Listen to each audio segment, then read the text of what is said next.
aproveitando a presença do professor Wallace Corbo, ele disse aí, o Dino, que ele sabe diferenciar a função do juiz da função do político. E vai ter uma missão difícil já amanhã, né, professor? Porque alguns políticos da oposição devem chegar com artilharia pesada, digamos assim, contra o Flávio Dino. Diego, com certeza, mas isso já é esperado. Quer dizer, amanhã, né, na verdade, a sabatina vai ter uma série de facilidades para o Flávio Dino, no sentido de tempo dividido, né, da sabatina com o indicado a PGR, Paulo Gone Branco. Ele vai ter algumas facilidades com o fato de que ele já lidou com o ministro, inclusive, com o confronto, né, no Congresso Nacional, e ele está também entre colegas, né? O Flávio Dino é senador e, portanto, ele não vai ter, por mais que eventualmente vai encontrar bastante resistência da oposição, a tendência é que ele também esteja ali num lugar que para ele já é muito confortável, que é o Senado Federal. Então, mas certamente vai ser um momento de levantar todas as posições políticas do Dino nesses últimos quase 20 anos em que ele atuou exclusivamente na política.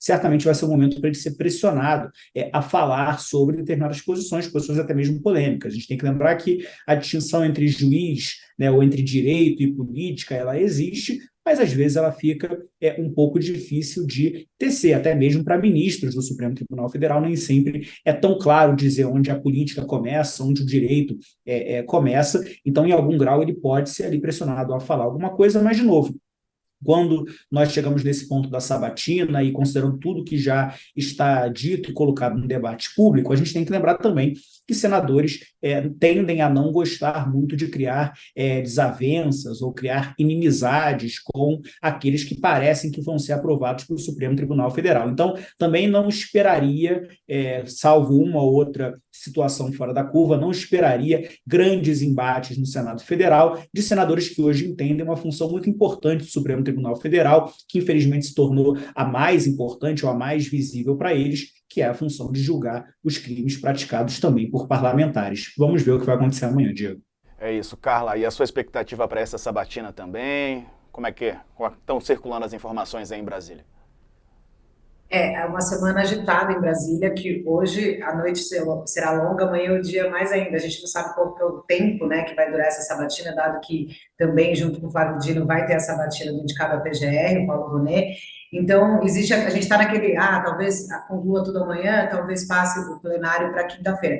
Mas o Dino está cumprindo à risca o que costumam fazer os ministros dos indicados ao Supremo, né? Ele conversou com a bancada do PSD, está falando com o MDB, está atrás desses indecisos, mas sabe que amanhã a gente vai ter aquela encenação, digamos assim, né, até esperada da oposição, que muito vai fazer vídeo para as redes sociais. A gente teve no domingo um protesto, né, de pessoas da oposição aqui em Brasília, reuniu aí alguns senadores e deputados aqui na frente do Congresso, contra essa indicação do ministro Flávio Dino, mas é aquela coisa, a gente sabe que vai ter esses embates, o Dino, no histórico de passagem dele pelo Congresso, né, em conversas com parlamentares, costuma responder muito bem, né, costuma, como dizem aí, consegue lacrar também para as redes sociais, porque ele dá respostas duras, enfim, tem aquela coisa dos Vingadores, né, ele fez aí, nesse um ano dele como ministro, ele foi protagonista de grandes embates aí no Congresso.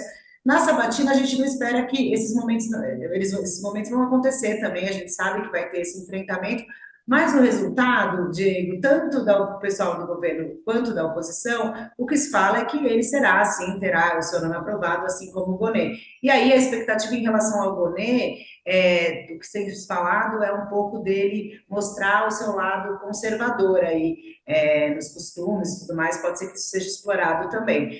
Mas é um dia longo e hoje, como o Flávio Dino colocou aí, né, porque ele foi ser solidário com os repórteres que ficam indo atrás dele, a expectativa de que ele jante com alguns senadores ainda indecisos, enfim, ele está em campanha e disposto a lutar por cada voto para, enfim, conseguir, lembrando que ele precisa aí de 41, né?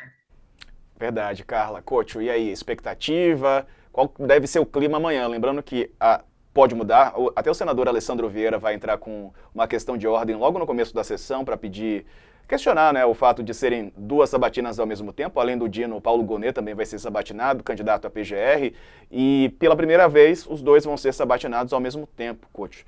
Isso muda muito? Muda porque eles vão ter menos tempo para ser questionados, né?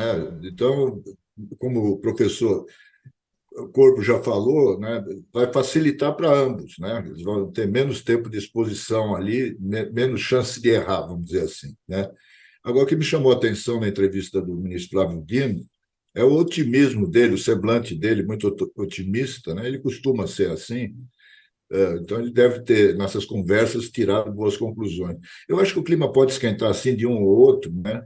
Mas não vai influir no resultado final. O cálculo que se faz, a Carla deve saber melhor que eu, é em torno de 50, 53 votos para o Flávio Dino, o que é uma margem bem folgada, porque são 81 senadores, né?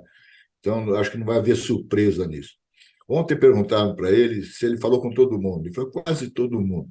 Falou com o Sérgio Moro? Falei, não, o Sérgio Moro não preciso. Mas por quê? Eu conheço o Sérgio Moro há 30 anos.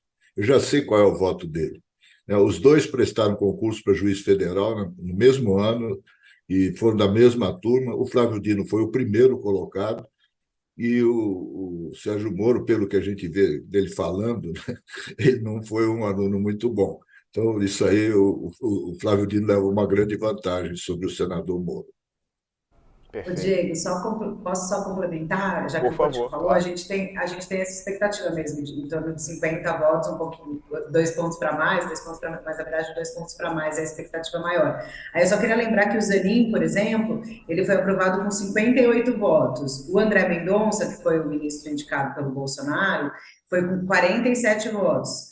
E antes deles, o outro indicado pelo Bolsonaro, o Nunes Marques, 57 votos. Então, vai estar mais ou menos, digamos assim, dentro da média, possivelmente, né? Perfeito, Carla.